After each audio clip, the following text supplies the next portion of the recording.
ئەم شانۆگەریە بە بۆنەی ڕۆژی جیهانی شانۆ 27 سێ کە هەموو ساڵێک ئەم یادە ئەکرێ ئەم ساڵیش لە پارێزگای هەڵەبجە بە هاوکاری ڕۆشنبیری هەڵەبجە و پەیمانگای هونەرە جوانەکانی هەڵەبجە فستیڤاڵی ساڵانەی شانۆ ڕێکخرا بە دروشمی شانۆیەکی زیندوو لە هەڵەبجە ڕائەگەێنین. ئەم شانۆگەریەش شانۆگەری گەشتێک بۆ شەڕگە لە 29 سێ وەکو یەکێک لە زنجیرە پرۆگرامەکانی فستیڤاڵی پارێزگای هەڵەبجە نمایش ئەکرێت.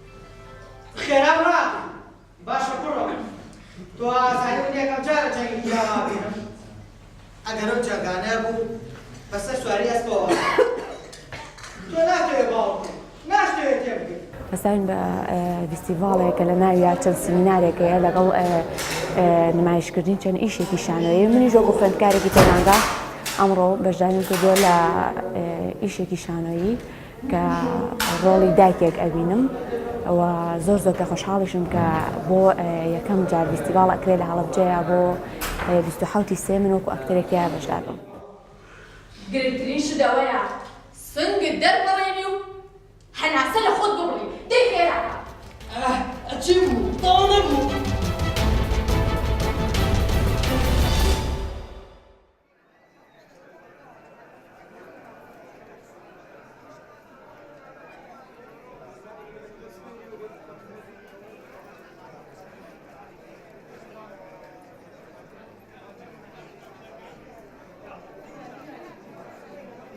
I'm designing this medal for the marathon of 2070, and I hope that all runners finish the marathon and take the award.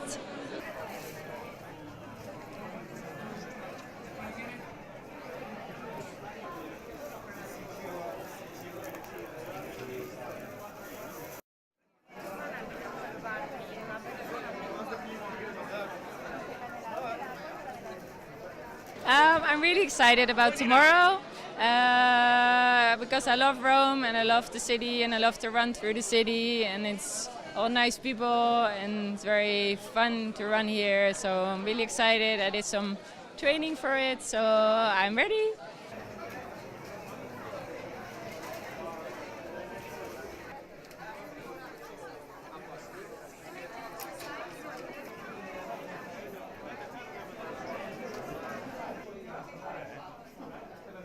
Tomorrow I'm doing the 42 kilometers.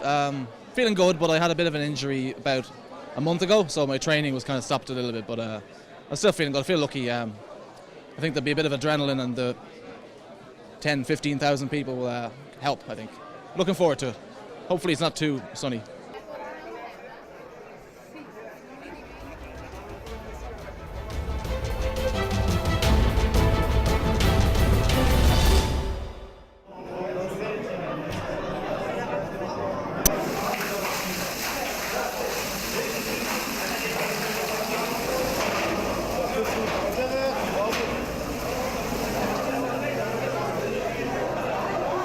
سرانسری هرم همی دست بکردن و همی قطبخانه جهات دست بکردن افروکم زوربای قطبخانه من نیوا قطبخانه من حدود 64 قطبخانه دوی هوی دست بکن مجد ویره و استاف پروردیم و استاف ماموستای قطبخانه و استاف قطبیا همی پیفه هم پشیدار دوی هوی دو و ان شاء الله جه هفت یکی قطبخانه کدی بشید.